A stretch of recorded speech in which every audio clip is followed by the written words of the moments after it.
Welcome and good morning, everyone. Thanks to all for coming out to join us this Saturday morning. First, I would like to thank Ink Asia for your sponsorship and support in this year's Dialogues on Ink, a talks program co-organized by the Ink Society and the Art Museum of the Chinese University of Hong Kong. And I would also like to thank our four distinguished panelists who are leading figures in the ink art world. Catherine Maudsley to my left, Vincent Lowe, Kat Don, and Daphne King. I'm Olivia Wang, a representative of the Ink Society. So this morning we will be talking about how collecting contemporary ink has evolved over the years from different perspectives and points of view. I think some of you in the audience may already be aware, but this medium has been seeing something like a contemporary resurgence in the last few years. There have been institutional exhibitions at premier museums, both within Hong Kong, mainland China, and abroad. And galleries are devoting more of their programs to ink artists. Auction houses now have separate departments of contemporary ink and sales devoted to it, and of course even an art fair dedicated to the genre. So in light of the growing interest in this genre, how are serious collectors, curators, institutions, gallerists, and auction houses shaping the landscape of contemporary ink art, and what does the future hold for this genre? Before we begin, I think it's important to note that the roles of these four panelists are very much representative of the art world. The art world functions as an ecosystem. It's made up of different institutions. We have artists, art historians, art advisors, curators, museums, galleries, auction houses, and now in the 21st century we have, of course, digital platforms and internet a part of it.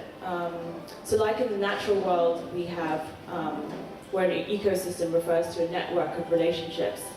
These institutions all have very different roles and yet closely interact and are interdependent of each other. So where we are today, the art fair is an integral part of the art market ecology. I'm going to draw an analogy. An art fair is kind of like a watering hole in the savannah. So it's a gathering place that brings together a range of different kind of beasts, including artists, dealers, collectors, patrons, galleries, all in one place, in one time. So in the contemporary, obviously the collector and the audiences are an integral part of this ecosystem. On this note, I'd like to give a brief introduction of our panelists, starting with Vincent. So Vincent Lowe is an active and prominent collector of classical Chinese paintings, calligraphy, as well as contemporary ink art. A lawyer by profession, he has served on many committees of the Hong Kong SAR government and statutory bodies. And among these positions, many positions, he is the vice chairman of the M+ board and its acquisition committee, as well as a director of the Ink Society.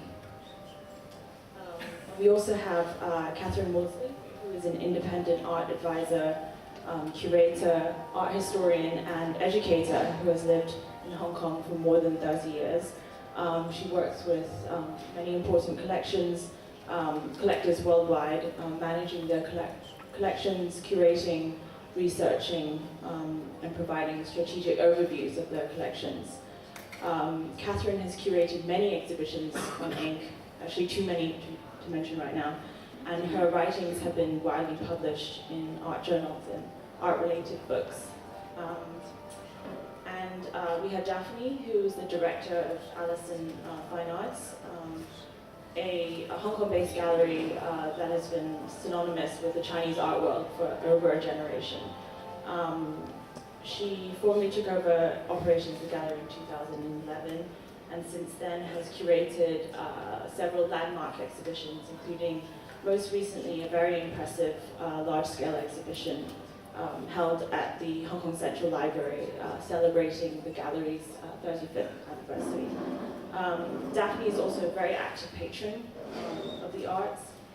She is currently a trustee of the Friends of the Hong Kong Museum of Art and a director of the Ink Society. Last but not least, we have Kat Don, who is the department head of contemporary ink art at Sotheby's in Hong Kong. Prior to joining Sotheby's in 2014, Kat was based in Beijing as an art advisor specializing in contemporary Chinese art. She has curated exhibitions in Beijing, New York, Canada, and Spain with a focus on works on paper, including contemporary Chinese ink painting. So to start, I think I will first ask each panelist a couple of questions, and then I expect we will have some group discussion, and I'll leave some time at the end for your questions. So I'd like to start with Vincent. I'd like to start with Vincent. Could you share with us your journey in collecting? When and how did it start, and how did you get where you are today?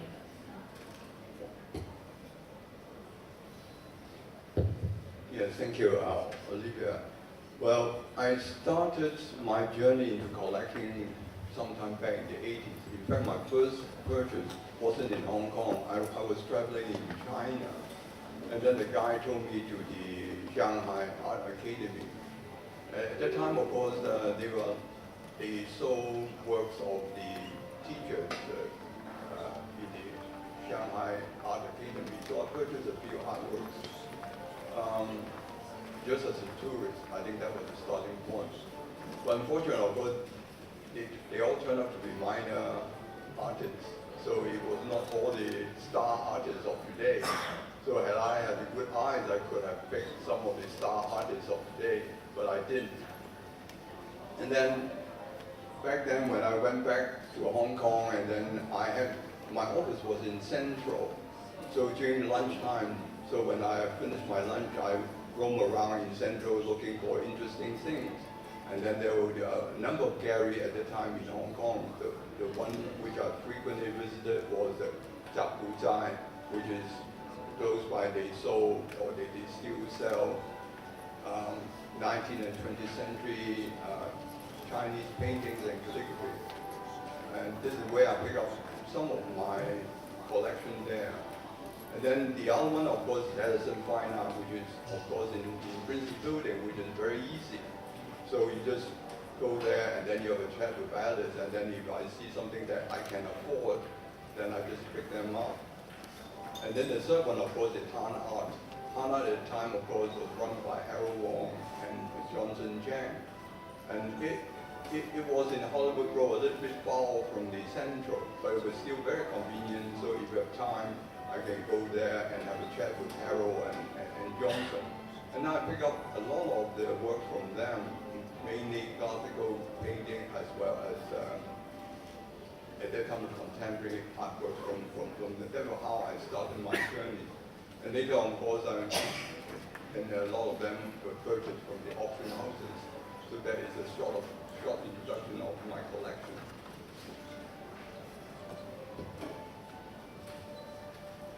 And you may be interested to know, so because I think what I want to do is to show my connection with all the speakers here on this panel. So I will start off with Catherine Mosley. I think on the screen you will see a book published by Catherine. This is the work of a Hong Kong artist, which I didn't know until I picked up the book from Catherine. It is Wesley Thompson. He passed away, unfortunately, in 2012. And then Catherine did this publication for Thompson's family. And then they curated the show of his work.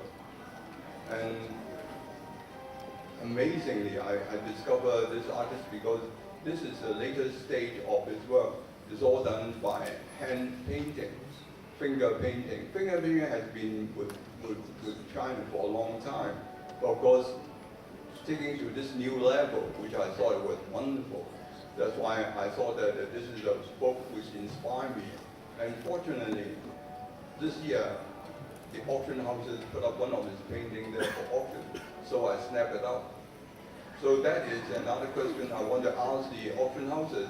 How come that you have the audacity to present a Hong Kong artist unknown at that time, and then you're able to put it on auction? So that is also an interesting question. Maybe I wait for Saturday to answer that question.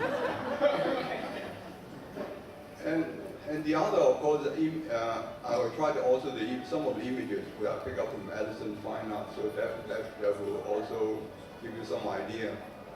One of the latest development, of course, in the modern contemporary ink art is a lot of artists have been trying to do a lot of work relating to the characters, the Chinese characters. We know of well-known artists like Xu Bing and Gu Wenda. They have been doing that for some time.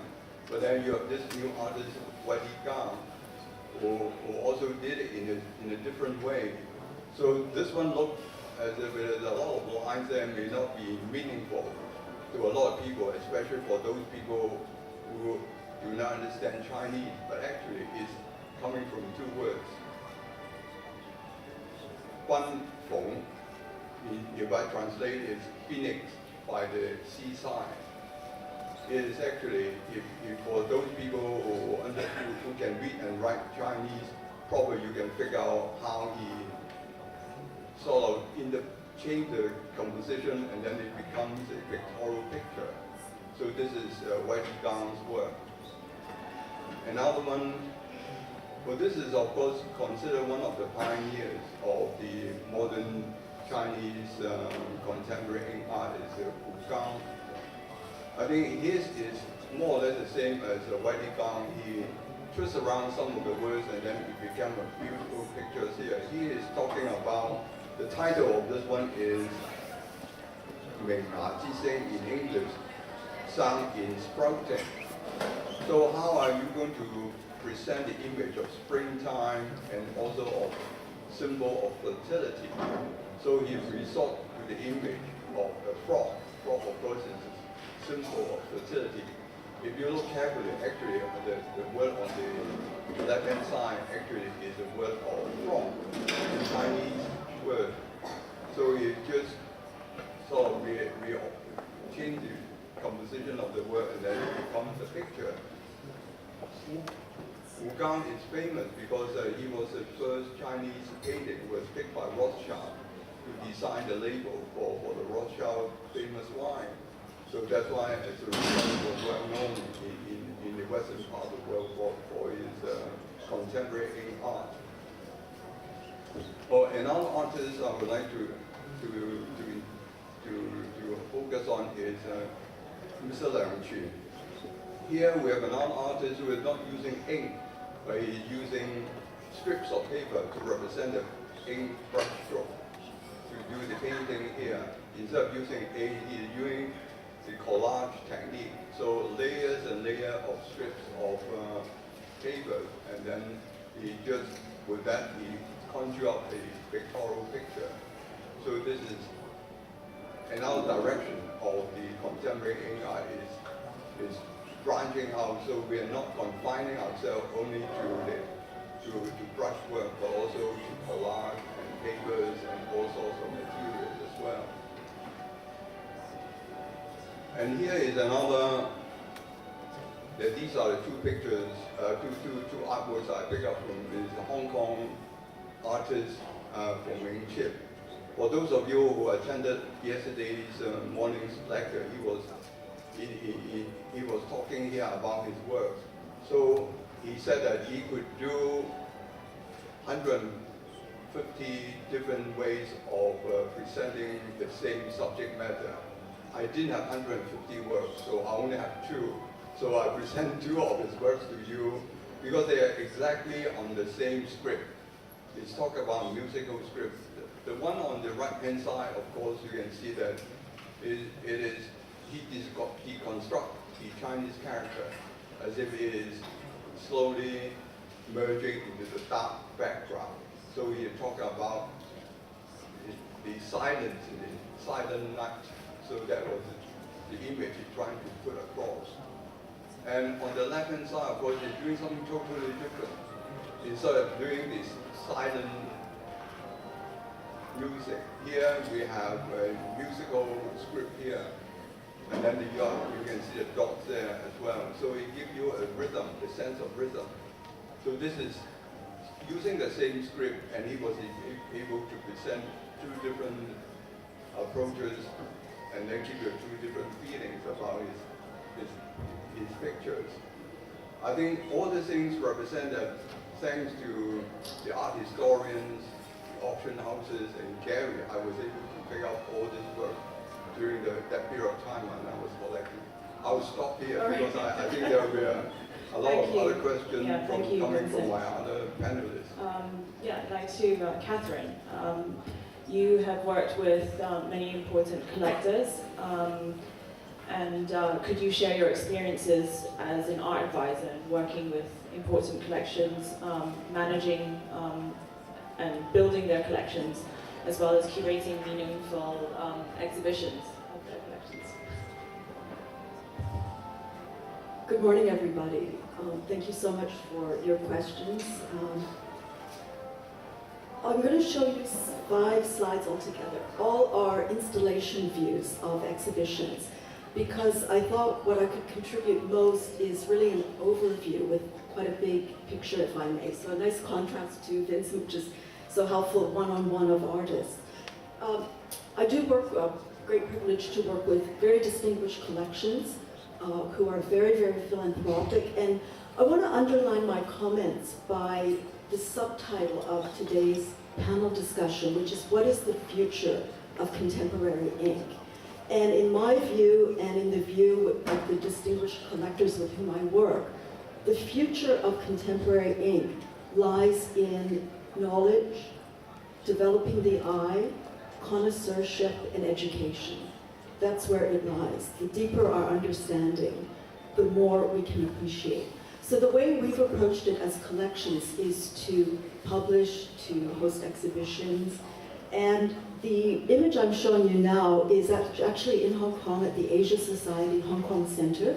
It's a big view from the ground level floor, and it's showing a night view and a day view, because we're really happy that the art can be seen at all times. It's not restricted to a museum with closed doors, or that we're particularly happy that the image you see of the kind of piazza, the open area, is where some student education activities take place. Anyway, in short, the collection is Red Rock Studio Collection. We've donated 56 paintings. In 2007, we donated 27 to Williams College in the States. And they did a wonderful job. I wasn't active in curating or anything. Basically, I just took care of shipping the works there. So what they did is they created teaching modules. They have an award-winning website and PDFs for each painting to download. We were very lucky. Gao Shiming from the China Academy of Art was the one who researched all the paintings. Students were involved in doing the translations into English. So essentially those paintings are from the late 20th century to 2004 at Williams. The ones at the Asia Society Hong Kong Center are late 20th century to 2007. So as an art historian, it always seems to me, when I'm looking at the exhibitors today here at the fair and so on, is contemporary is actually a word to me that's on a kind of very sliding long-term scale. When Vincent bought the paintings he bought, like at Jigujai and in Shanghai, that was contemporary art. And so what we now call contemporary art will one day be considered something else. So classical painting, I love market. Anyway, so I don't get too constrained by saying modern art, contemporary art, or anything. I just really look at the quality of the art and the historical context. So if we could move to the next slide, please. So now I'd like to come to some work with the MK Lau collection, which is also a Hong Kong-based collection. And it actually has a lot of different sections: modern, contemporary, avant-garde, and so on. And this is an exhibition called Rendering Change, the Art of New China. And it's a small selection. This was at the Hong Kong Art Center. About 60 works that we illustrated ink, all ink. There was a very strong component of calligraphy. And what we were looking at was from 1949 to 1979 in China. What was the social environment? What were the art practices? Of course, we had to look at Soviet socialist realism, how that affected art. And those kind of questions are actually the same kind of questions we ask for contemporary art today. What is the social environment? What are the techniques? What is the media? Now we're looking at multimedia. We're looking at video art and so on. So again, we want to look at a big picture. And this collection was grouped. It's such a rich collection in terms of content that we were able to look at it through different important events from 3 decades. And we'll go on to the next slide, please. We were really excited. We took the exhibition to Beijing and also to Shanghai. This is at the Long Museum West Bund. It was a very difficult space to hang paintings, I must say, because it's got very, very high ceilings. So the way, essentially curating to me is for looking at hundreds and hundreds of paintings, selecting the key pieces, because what story, not are we telling, it's what is the story artists are telling, and what is the story history is telling us. And that's the job that we're privileged to do, either to collect or to curate from the collection. This is, again, in the West Bund, which is this enormous space. You can't believe what it was like trying to light the paintings. That was an overnight job with very high trolleys. Anyway, so we're telling a story, and in this particular one, we actually go down this avenue. And one of the first paintings we showed was from Qibaishi, and it was really a statement of nationalism, national pride, and so on. The important point I'd like to share about, again, what is the future of contemporary ink, is how we try to communicate in a modern way about ink. And what we did is we selected 25 of the key paintings. We had a script. We had distinguished art historians from Beijing contribute the descriptions. And we translated it into English. And of course, we used QR codes.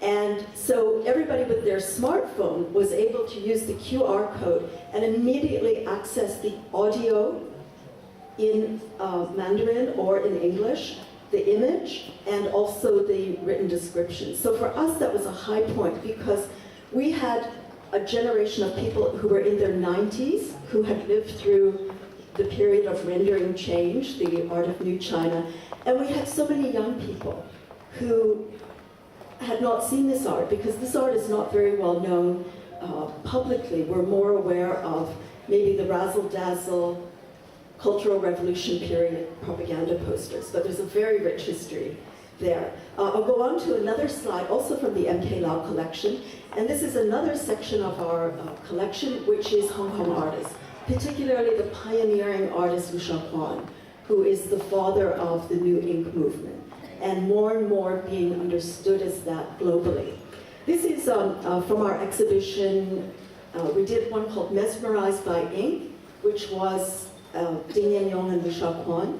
Very proud, both are Hong Kong artists. Of course, Ding Yannyong relates to the great Bada Shanren. Liu Shaoquan is really very pioneering. This is a painting that was acquired at auction. It's called Aberdeen. It's very long. Yeah, we do some exhibitions at Duddles. Of course, they're non-commercial exhibitions. And the concept is that people who go to Duddles can sit with the paintings. It's a restaurant. They have a meal. And it's like, how do collectors live with art? And for me, when I go there, it's a wonderful experience because I'm surrounded by fabulous paintings and thinking, if I were a collector, maybe this is how I would be living. Anyway, so this one is from 63, and the important thing to us about this painting, it was in the collection formerly of Dr. K.S. Lowe, who was a distinguished collector of Yixin teapots, but also had a formidable collection of modern, what we call modern ink, and was a great supporter of Hong Kong ink talent. The last one, and I really don't need to say much because I didn't realize Vincent was also showing the cover. So this is just to look about how contemporary is related to the past. Vincent mentioned the article that I had written in the Wesley Thomson catalog, invited very kindly by the Thomson family to curate and research. And essentially what I saw in this is that the finger painting is not new. And Pan Tianshou and Yao Qipei were painters who used fingers. And we looked at, you don't always have to use the brush. So today many of the panelists will be showing us and sharing with us ways of contemporary ink that abandon the brush. Thank you. Thank you, Catherine. I'd like to move on to Daphne. So Alice in Fine Arts recently celebrated its 35th anniversary, which is no small feat. Your mother and then you since the 2000s have developed and established the gallery to become one of the most prominent in Asia for promoting contemporary Chinese art. Could you share with us how the gallery began and also some of the changes and developments in ink art that you've seen over the years? Thank you, Olivia. As Olivia mentioned, our gallery just celebrated our 35th anniversary, and for the occasion we published a 400-page book that showcases 35 artists, artists such as Wallace Ting, Zhao Qi, Zhao Chengsheng, Zhu Chun, and Yu Shupan, just to name a few. And I think that, and then in addition to that, we also held an exhibition of 35 artists that we represented over the years. Some of those and other artists, we divided the exhibition space into the diaspora artist and ink artist, and then a room where we highlighted artists that we represented, what we call cross-cultural exchange, where we brought overseas artists to Hong Kong. I wanted to talk a little bit about, I guess from a historical point of view, since we just did this 35-year celebration, and I wanted to bring back, what the art scene was like maybe in the 1980s, because when we look at it now in Hong Kong, it's very much alive. We have Ink Asia, we have many other art fairs, many galleries. But in the 1980s, when Alice in Fine Arts was founded, was co-founded by my mother and Sandra Walters, that wasn't really the case. I know Vincent had mentioned he went to visit several other galleries, but there were very few. There weren't like hundreds of galleries, and many of the galleries were more traditional in style. They weren't galleries in the way that we think of them now in the Western context. So I think that Alice in Fine Arts, my mother Alice King did, was really quite pioneering, and the role that the gallery played, in a way, they helped create this market and helped educate people about contemporary art as we know it today. So I think when she first began, she never really envisioned that this was what she was going to do. She felt like this was just a passion of hers, and she wanted to share this passion with people. She didn't set out to be, I'm going to create this market, and she never envisioned it would become so big. I think she grew up in an environment where art was very important.